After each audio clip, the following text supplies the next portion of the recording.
एक बार श्रीमद् भागवत में चित्रकेतु नाम के राजा थे। बहुत सी रानियां थी और उनके कोई संतान नहीं थी और बड़े धर्म से चलते थे। जब धर्मात्मा पुरुष किसी संकट में होता है तो उसे महात्मा का सानिध्य प्रदान किया जाता है। ये सृष्टि का क्रम है। जब किसी वास्तविक धर्म में चलने वाला होगा तो उसको किसी न किसी महात्मा का सानिध्य प्रदान कर दिया जाता है। तो देवर्षि नारद जी और अंगिरा जी पधारे तो चित्रकेतु उदास चित्त बैठे हुए थे। तो कहा कि आप ऐसे उदास कैसे? जो धर्म का ज्ञान रखता है, धर्म से चलता है, उसके चेहरे पर उदासी ठीक नहीं होती। तो उनका महाराज, इस समय मेरा मन पुत्र मोह से युक्त है, मुझे संतान चाहिए, आपका ज्ञान उपदेश नहीं। संतान मिलेगी तो मेरे को शांति मिलेगी, आपके उपदेश से नहीं। तो मुस्कुरा दिए। ममता रत सन ज्ञान कहानी व्यर्थ ही जाती है, सिद्धांत है।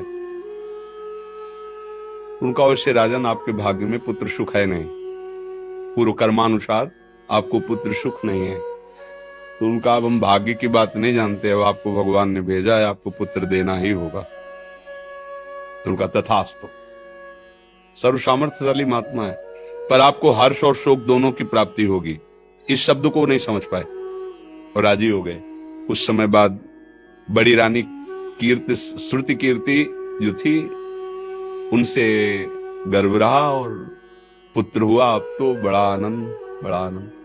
जो और रानियां थी उन्होंने देखा अब राजा सीधे उसी महल में जाते, क्योंकि पुत्र का उत्साह। और बड़ी रानी तो हर समय, जो समय राजकाज से, वो बड़ी रानी के महल में। अब ईर्ष्या ने वो रूप धारण किया कि सब जो और थी वो सब जल गई। उन्होंने कहा कि क्या उपाय किया जाए? महाराज तो हमारी तरफ मुड़ते भी नहीं, हमारे महलों की तरफ सीधे। बोले, हम सबके बीच में एक ही बाधा है, वो बालक। जब से वो आया तब से अगर वो, बोले हाँ ठीक।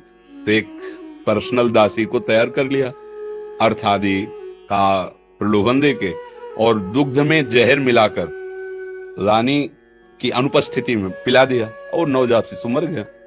रानी जब लौट के आई, देखा शरीर नीला, हाहाकार मच गया। फिर राजा को जब खबर गई तो पछाड़ खा के गिर गए, दौड़ते आए। वो विकल थे, मैं प्राण त्याग दूंगा, अब तो जीवन। उसी समय देवर्षि नारद जी, अंगिरा जी फिर आ गए। तो उनका, महाराज, बोले आपको याद होगा हमने कहा था हर्ष और शोक दोनों प्राप्त होंगे। हर्ष ये पुत्र हुआ और शोक की जीव का इतना ही केवल संस्कार था। बोले हमें जब होता है ना, अपनापन होता है ना, तो फिर बोले महाराज हमें ज्ञान एक बार हमें पुत्र से मिला दो, फिर वो चला जाए। बोले ऐसा? मंत्र बल से युक्त थे, आकर्षण किया, जीवात्मा सामने आई। बोली बेटा इस शरीर में आ जाओ, एक बार अपने पिता को देख लेने दो। तो ये पिता जानते हो कौन है? वो जीव बोला, अरे कई बार मेरी पत्नी बना, कई बार मैं इसका बाप बनाऊं, कई बार। वो जब अपना प्रवचन शुरू किया ना, बोले प्रभु हमें नहीं चाहिए, इसको कह दो चला जाए।